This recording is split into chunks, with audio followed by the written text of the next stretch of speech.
Welcome back to the potting shed. Today I need to do some propagation of my Syngonium Podophyllum Albo Variegata, which is a bit of a mouthful, isn't it? I think I'm just going to call it an Albo Syngonium from now on. So here's the deal. I've got two of these plants. I really like them. One of them's doing really well in my downstairs toilet and it looks amazing at the moment. It's growing really well this summer. The other one, I kind of just put it out of the way because I didn't have anywhere for it at the time, and there wasn't enough light for it, nowhere near enough light. In fact, where it is, I'm going to change that up completely and put some LED lights there to really help make that a usable space for houseplants in the future. But the Syngonium can go. It's grown very tall and leggy. The leaves aren't great. Some of them have browned off, but there's still, luckily, some really good variegation in it. Sometimes without the best conditions, Syngonium can actually revert to a solid green colour, and then you lose all that beautiful variegation. But this one hasn't. So what I want to do is chop it all up into pieces, cut it right back. It is sprouting from the base, and I do have another place to put it with much more light, and I know it will do much better in its new location. So whilst I'm cutting it right back, I may as well propagate all the cuttings and make loads of new Syngonium, and I might even have a go at selling them if it all goes well. So the first thing I need to do is propagate them. And I thought I'd try a different propagation method this time. I've been experimenting with different things recently.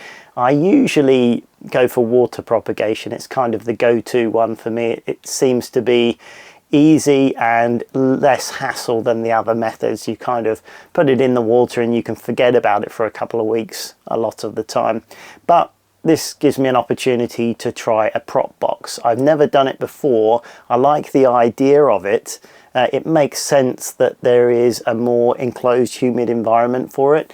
And as I've got to do some propagations with this Syngonium, I thought it's a great time to try it out. So what I want to do is make a prop box and use perlite as the growing medium. That should give plenty of oxygen to the new roots, create a nice, humid environment, and hopefully we should get some new propagations in no time at all. It's really hot in the UK at the moment. It's over 30 degrees, something like 33 degrees here today. It's certainly a lot more in the potting shed, that's for sure. What's that, over 100 degrees I think in old money. It's pretty warmish. We're not really cut out for it in the UK, to be honest with you, but I shall struggle on nonetheless. So let's get started with this prop box. I'm looking forward to this. So here is my sorry looking Syngonium.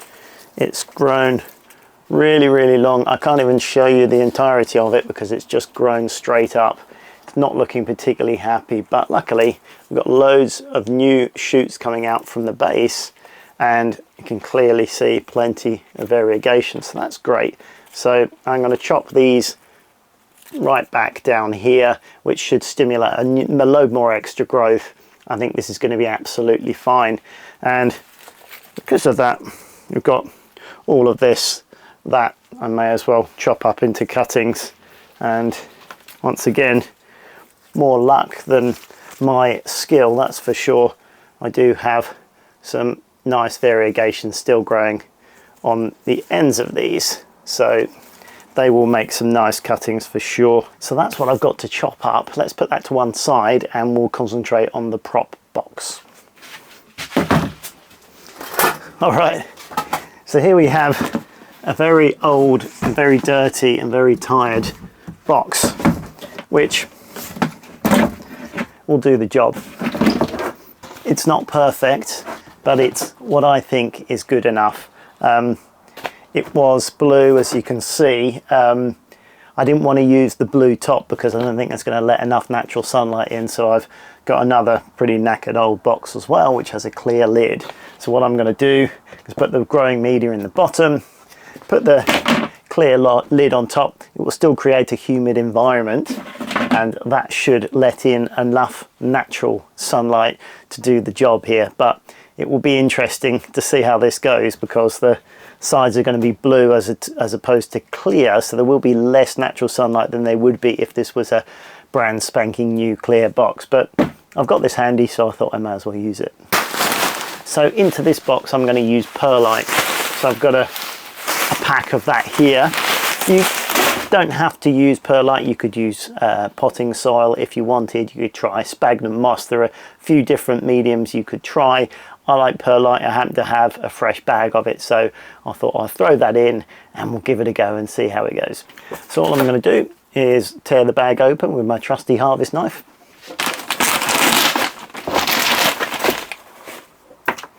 Stick it in the box.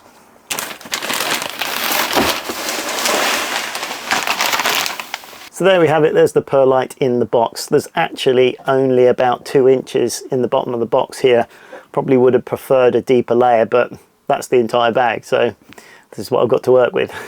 Now this perlite comes dry, really dry, and we want to make it as moist as possible so the perlite soaks up all the water. So I'm going to now add a load of water for it to be able to do that, and that can be soaking it up while I'm preparing the cuttings.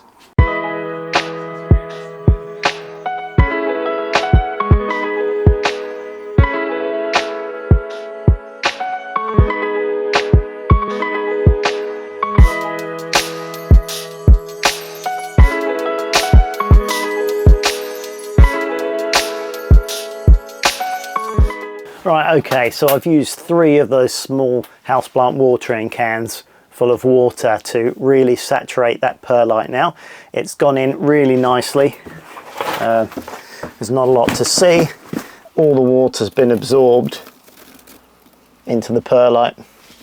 So we'll put that to one side and we'll sort out the cuttings now. I'd also forgotten I'd actually got a few cuttings that I put in water here as well, so they've just started to root, so I may as well trim them up and put them in the box at the same time. There we go. You can see that we've got 2 nodes here, and there's a couple of nice roots coming out, that one and also that one, and there's some nice variegation there, and that one is completely white. Now hopefully that one will produce another green leaf, or it's going to struggle to create energy for itself only having white leaves. There's no way for it to photosynthesize if there's no green chlorophyll in the leaf. Fingers crossed the next leaf that comes out will be at least partially green. So I'm just going to chop these up.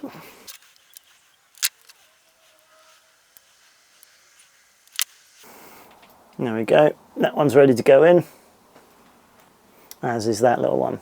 Really nice healthy little cuttings those. I've got another one here that's got loads of roots in it. To be honest with you, this could probably get potted up into a pot of its own now. There's a few really healthy roots, but as I've got the box, I may as well put it in there for a bit, let it really establish a load more roots. This just looks like a stem section, but there are some leaves growing out of it, and certainly has some developed roots, so that will go in as well. Right, let's chop up this main plant. Got some old smaller leaves that have died back here. I'm just going to trim them away. I'm just going to bring this one back to a clear node. There's an obvious node here, so I'm just going to cut it back to here.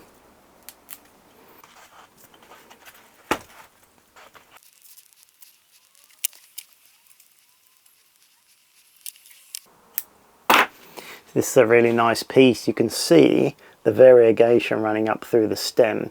If you can see white striped in the green leaf, you can actually tell how much variegation there is potentially going to be on the leaves that come out. So the thicker the stripe of white, the more variegation in the stem. So this should produce a really nice variegated cutting. So there we go, I've cut the main mother plant right back, and we have some fresh new leaves coming out here. I think this will be fine. There might even be some pests on here. There might be some whitefly gathering, so I'm going to make sure I need to treat this and look after it for a little while, but I have got a much better position for this, so I'm going to give it plenty of water, put it in a much brighter location, and then I think this one is going to be absolutely fine.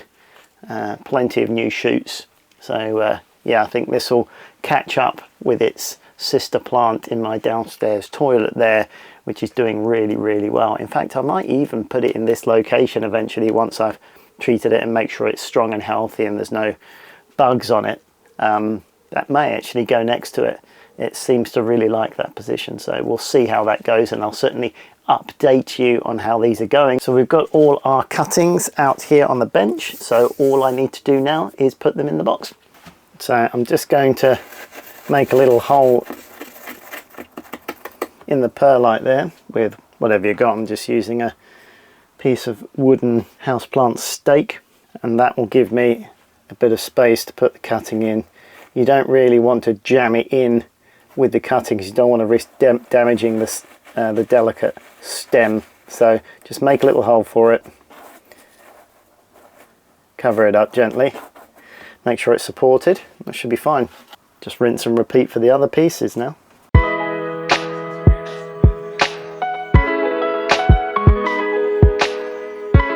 The only thing you want to make sure is the leaves don't make contact with the perlite itself, because that will risk it damping off and rotting the leaves. So you want to make sure that the stem part is fully in contact, but not the leaves.